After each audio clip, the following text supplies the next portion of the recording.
ధన్యవాదాలు నాకు ఈ అవకాశం ఇచ్చినందుకు. ధీటుగా మాట్లాడుతున్నానంటే అది నా రక్తంలో ఉండే బలం, నా జాతిలో ఉండే ధైర్యం. ఈరోజు ముద్రగడ పద్మనాభం గారి గురించి మీ అందరికీ ఏవో ఒక స్మృతులు ఉన్నాయి. ఆయనతో ఇలా గడిపేవాళ్ళం, అలా మాట్లాడేవాళ్ళం. ఎంతో మంది దూరం నుంచి చూసి ఎవరో చెప్పుకున్నది విని ఆయన్ని చూసి ఇన్స్పైర్ అవ్వాలి అంటే ఏంటి ఆయన కథ అంటే, మున్సూబు గారి మనోడో, వీరరాఘవ గారి కొడుకో, నా రక్తంలో లేదండి అవినీతి అన్నటువంటి గొప్ప వ్యక్తి అండి. ఈ రోజు చాలా మంది ముందుకొచ్చి జాతి ఔన్నత్యానికి పోరాడతానన్న నాయకులు మనం చూస్తుంటాం. కానీ పదవికి రాజీనామా చేసి రావాలయ్యా అంటే ఎంతమంది వస్తారో చెప్పగలరా? అలాంటి పదవిని తన జాతి కోసం తృణప్రాయంగా వదిలేసి వచ్చినటువంటి మా నాయకుడు, మహోన్నత వ్యక్తి గౌరవ ముద్రగడ పద్మనాభం గారు. జై ముద్రగడ అని అంటే కాదులండి, జై ముద్రగడ గారు గారు పేరు చివర గారు లేకపోతే ఆ అమర్యాదను కూడా తట్టుకోము ఆ జాతి. జార్ఖండ్ లో 25 ఏళ్ల వయసులోనే బిర్సా ముండా ఉద్యమాన్ని ఈ రోజు జార్ఖండ్ కి సంబంధించిన ఒక ఎయిర్పోర్ట్ కు పేరు పెట్టారు. కొమరం భీమ్ అంటే ఆ జాతి గుర్తు పెట్టుకుంది. దళిత జాతిలో అంబేద్కర్ గారిని గుర్తు పెట్టుకున్నారు. చచ్చే చివరి వరకు కాపు జాతి గుర్తు పెట్టుకోవాల్సిన ఒకే ఒక్క పేరు ముద్రగడ పద్మనాభం గారు. ఇది ఎవరు ఎప్పుడు మర్చిపోకూడదు. ఇందాక సోదరులు ఆయన విగ్రహాన్ని ఆవిష్కరించాలన్నారు. నా విన్నపం, మొట్టమొదటి విగ్రహం పిఠాపురంలో పెట్టాలి. ఆయన మాటిచ్చిన ఏరియా, ఆయన పోరాటం చేసిన ఏరియా, పేరు మార్చుకున్నటువంటి ఊరది. ఆయన మొట్టమొదటి విగ్రహం పిఠాపురంలో పెట్టాలి. దారి పోయేవాడు వంగి నమస్కారం పెట్టాలి, అది ఎవరైనా కానీ. ధన్యవాదాలు నాకు అవకాశం ఇచ్చారు. ఈరోజు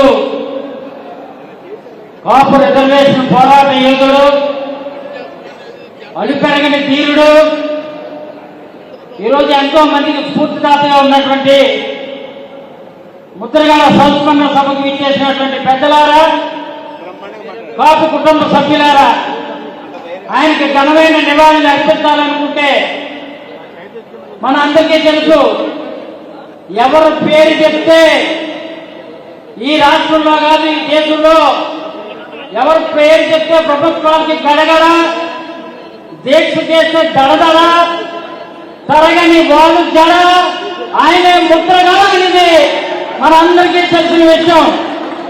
అలాంటి మహానాయకుడు మన కులం నుంచి, కాపు కులం నుంచి కోల్పోవడం మన దురదృష్టం. కానీ ఆయన సిద్ధాంతం ఒక స్పష్టం.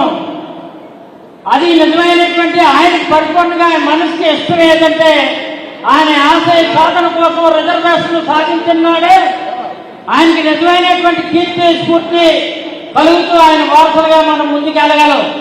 ఆయన కోసం కానీ, ఆయన బిడ్డ కోసం కానీ, ఆయన కుటుంబం కోసం కానీ ఆయన త్యాగం చేయలేదు.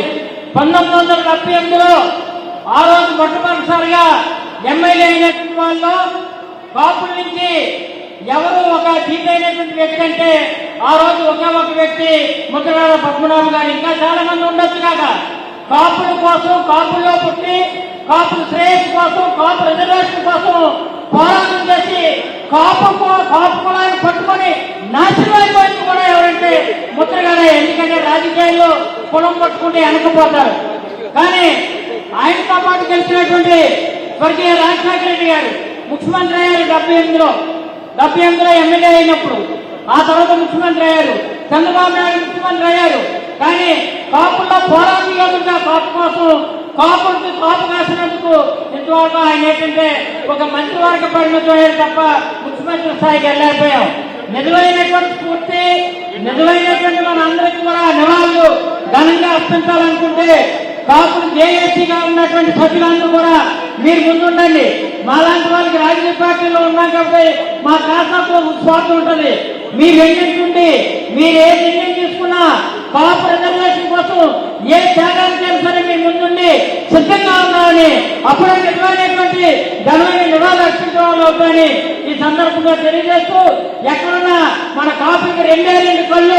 ఒకరు రంగా, రెండు ముద్రగాడ, అలాగే మిగిలినటువంటి వాళ్ళందరూ కూడా మన ఆయువుగా అలాగే అవయవాలుగా మనందరూ కూడా మారి ముద్రగాడికి నివాళులు అర్పించడం కోసం ఆయన సిద్ధాంతాన్ని జయప్రదం చేయడం కోసం అంకితమై పనిచేయాలని, దానికి జేఏసీ కాపు జేఏసీ సోదరులందరూ కూడా ముందుండి నేర్పించాలని ఈ సందర్భంగా విన్నవించుకుంటూ అభ్యర్థించుకుంటూ జై ముద్రగడ, జోహార్ ముద్రగడ.